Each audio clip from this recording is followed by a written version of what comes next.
We're living in a time of terrible corruption. Political leaders all over the world are being charged with the most terrible crimes, taking advantage of the citizens of their countries. We witnessed this recently at the opening of Parliament here in South Africa, where the EFF chanted, "Give back the money, pay back the money," in response to the fact that they felt that the president of the country, Jacob Zuma, owed an enormous amount of money for what he had spent on his homestead. Corruption, unfortunately, takes place even in the Holy Land, even in the land of Israel, where there is a president and a prime minister who have both been put in jail for corruption and misuse of public funds and abuse of their positions. This is absolutely terrible.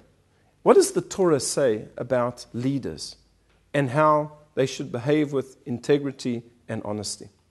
And I think we have a beautiful message from this week's Parsha. The Torah discusses the different sin offerings.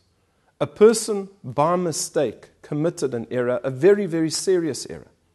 And even though it was done in error, nevertheless, they require atonement, and they have to bring a sacrifice to the temple. And the Torah delineates different types of people, category of people, and the sin offerings they have to bring. So, for example, you have HaKohen HaMashiach, the high priest. If he commits a sin, there is a certain sin offering that he has to bring. There is a sin offering if the entire community makes a mistake. The Sanhedrin, the head court makes a ruling. It rules that something is permitted, and it turns out later on that what they permitted was actually forbidden. And in the meantime, the entire community had gone ahead and had actually done that action. Well, they would have to bring a sin offering. The same thing applies with an individual who committed a sin by error. If he becomes aware of what he had done, he'd also have to bring a sin offering. In every single case, when describing the sin offering, the Torah begins with the word im. Im HaKohen HaMashiach. If the high priest commits a sin. The same thing with the community. Im me'enei ha'edah. If the community makes a mistake. And with an individual. Im ish echad. Im nefesh echad. If one person makes a mistake and commits a sin. But there is an exception to this rule. And that is the Nasi, the prince, the leader of the people.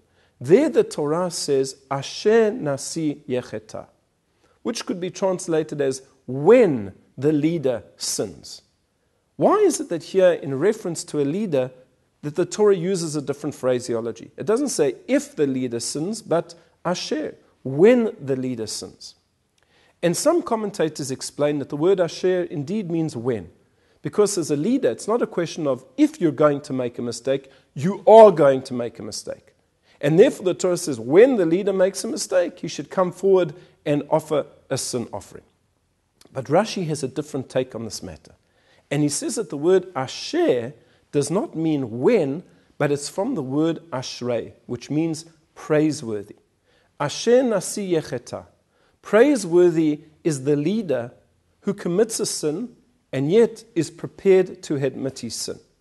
And Rashi goes a step further, and he says, if you have a leader who is prepared to admit a sin in public, and it's a type of sin that he did by mistake, you could perhaps not hold him responsible or accountable. If he is prepared to admit to such a sin, then certainly he will admit to a sin that he did it on purpose.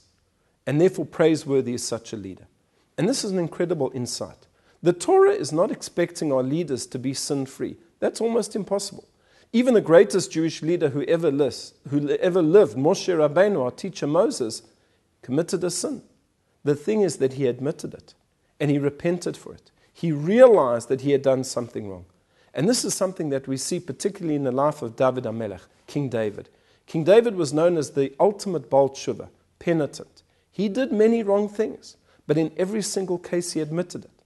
Take, for example, his affair with Bathsheba, who at the time, it was possible she was a married woman when they were together. The prophet Nathan came to him and rebuked him and told him that his behavior was unacceptable. And he said, Chatati, I have sinned.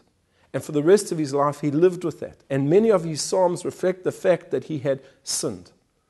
So yes, perhaps we don't expect our leaders to be sin-free.